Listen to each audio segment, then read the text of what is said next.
लड़ाई? आपको ये सब किसने कहा? ऐसी तो कोई बात नहीं है।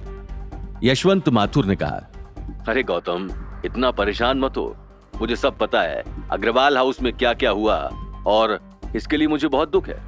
अनिल जी को उसी दौरान चोट लग गई है ना। सौरभ और गायत्री देवी तो है ही घमंडी, तुम परेशान मत हो। अगर अब अग्रवाल परिवार ने फिर से तुम्हारे विला को नुकसान पहुंचाया या फिर शांतनु के साथ कुछ भी गलत करने की कोशिश की, तब उनकी अकल मैं ठिकाने लगवाऊंगा। आप बोलो तो अभी के अभी मैं अग्रवाल ग्रुप को पूरे जोधपुर में बैन करवाऊं। यशवंत की बात सुनकर गौतम सोच में पड़ गया। थैंक्स मिस्टर यशवंत, लेकिन इस वक्त इसकी जरूरत नहीं है। मुझे अच्छे से पता है अग्रवाल कंपनी और गायत्री देवी को कैसे हैंडल करना है। लेकिन हाँ, इतना आपको पता चल गया है तो शांतनु के बारे में भी पता किया होगा। उनकी हालत अब कैसी है?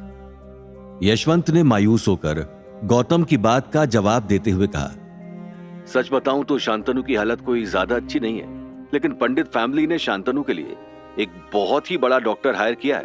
वो बहुत ही रेपुटेड डॉक्टर है।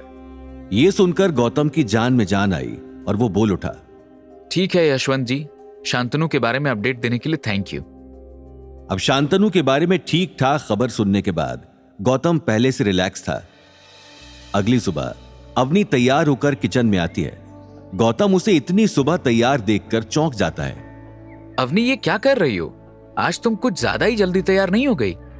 अवनी ने कहा, गौतम तुम भूल गए क्या? आज मुझे इंटरव्यूज के लिए जाना है। जो कंपनी मुझे ऑलरेडी पता थी, मैंने उनके अलावा भी कल रात को रिसर्च करी है और मुझे कुछ और कंपनीज मिली है जहां मैं इंटरव्यू के लिए जा सकती हूँ। Wish me luck. All the very best Avni, मुझे पता है कि तुम आसानी से सिलेक्ट हो जाओगी। गौतम की मुस्कुराहट और अपने ऊपर उसका कॉन्फिडेंस देखकर अवनी का मूड बेहतर हो गया था। वो नाश्ता करके सीधा इंटरव्यू देने के लिए निकल पड़ी। गौतम भी पीछे से अपने साफ सफाई के कामों में लग गया। वो लगभग 11 बजे अनिल के कमरे में गया और उसको नाश्ता देते हुए गौतम ने कहा, डैडी जी ये लीजिए नाश्ता, और इस डिब्बी में वो पिल है जो आपने कल खाई थी। आज आपको देखकर मुझे लग रहा है कि आप काफी बेहतर महसूस कर रहे हैं, है ना? गौतम की बात का जवाब देते हुए अनिल ने सिर हिलाया और बोला, तुम बिल्कुल ठीक कह रहे हो गौतम। आखिर तुमने उस दवाई में मिलाया क्या था? एक रात में ही मेरे घाव पहले से इतने बेहतर हो गए। बस आगे भी अब सब ठीक रहे। बिल्कुल टेंशन मत लीजिए डैडी जी, नाश्ता करके ये एक गोली और खा लीजिए, आपको याद भी नहीं रहेगा कि आपको चोट लगी हुई थी। गौतम अनिल को नाश्ता और दवाई खिलाकर आराम करने के लिए छोड़ देता है। कुछ घंटों बाद गौतम घर का सारा काम खत्म करके सोफे पर बैठे हुए टीवी देख ही रहा था कि तभी घर की घंटी बजी। गौतम ने जैसे ही दरवाजा खोला तो वहां पर अवनी खड़ी हुई थी। तुम्हें पता है गौतम क्या हुआ?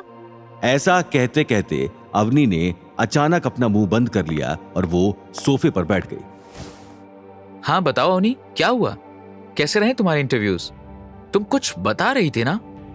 अवनी को देखकर ऐसा लग रहा था जैसे वो गौतम को कुछ बताना नहीं चाह रही थी और जानबूझकर अपना मुंह सिल के बैठी हुई है।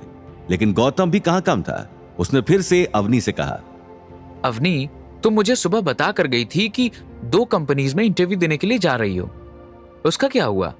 कैसे हुए तुम्हारे इंटरव्यूज? ये सवाल सुनकर अवनी के चेहरे पर एक उदासी छा गई। गौतम को अवनी का ये सडन रिएक्शन चेंज देखकर बहुत अजीब लगा, क्योंकि उसे तो ऐसा लग रहा था कि अवनी भागते हुए आएगी और अपनी जॉब लगने की बात गौतम को मिठाई खिलाकर बताएगी। लेकिन इस वक्त तो बिल्कुल ही उल्टा हो रहा था। अवनी ने कहा, गौतम मैं तुम्हें क्या बताऊं? तुम्हें पता है आज मैं 7 से 8 कंस्ट्रक्शन कंपनी में इंटरव्यू देने के लिए गई थी, लेकिन मुझे कहीं से भी पॉजिटिव रिस्पॉन्स नहीं मिला। गौतम ने कहा, अरे टेंशन मत लो, तुम्हें तो पता ही है इंटरव्यू प्रोसेस में कुछ दिन तो लग ही जाते हैं ना। तो तुमने ये कैसे मान लिया कि अगर उन्होंने आज तुम्हें नहीं कुछ बताया तो वो तुम्हें रिजेक्ट ही कर देंगे? अवनी घबरा कर बोली, मैं ऐसे ही नहीं बोल रही हूँ गौतम, मुझे भी पता है कि इंटरव्यू में कितना वक्त लगता है, लेकिन आज मैं जिन भी कंस्ट्रक्शन कंपनीज में गई उन सभी ने मुझे साफ साफ इनकार कर दिया। अवनी ने जब ये खुलासा किया तो गौतम हैरान रह गया। तुम तो मजाक नहीं कर रही हो ना? ऐसा कैसे हो सकता है कि 7-8 कंपनीज में तुम गई और सभी ने तुम्हें खड़े पांव मना कर दिया? गौतम तुम पागल हो क्या? तुम्हें मेरी शक्ल देखकर नहीं लग रहा है कि मैं कितनी परेशान हूँ? अगर ऐसा ना हुआ होता तो मैं तुम्हें झूठी कहानी थोड़ी बताती। मुझे तो ऐसा लग रहा है कि सारी कमी मुझ में ही है।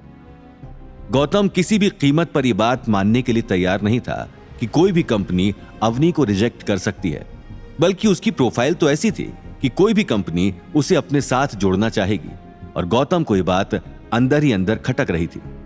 फिलहाल उसने सोचा कि अवनी को रिलैक्स करना ज्यादा जरूरी है, इसलिए उसने कहा, अवनी, ये बात तुम भी अच्छे से जानती हो और मुझे भी पता है कि तुम में कितनी काबिलियत है, तो खुद पर शक करके अपनी ही बेइज्जती मत करो। मुझे तुम पर और तुम्हारे काम पर पूरा भरोसा है। मुझे पता है कि तुम अपने काम को कितना सीरियसली और परफेक्टली करती हो, तो ये बात ध्यान रखो कि तुम में कोई कमी नहीं है। तुम इन कंपनी वालों पर विश्वास मत करो, तुम्हें जरूर कोई अच्छी नौकरी मिल जाएगी। चलो तुम मुंह हाथ धो लो, मैं तुम्हारे लिए खाना लगा देता हूँ। आगे की कहानी जानने के लिए देखिए अगला एपिसोड सिर्फ पॉकेट एफएम के यूट्यूब चैनल पर, और रॉयल वारिस के सारे एपिसोड्स को सुनने के लिए डिस्क्रिप्शन में दी लिंक से डाउनलोड करें पॉकेट एफएम ऐप।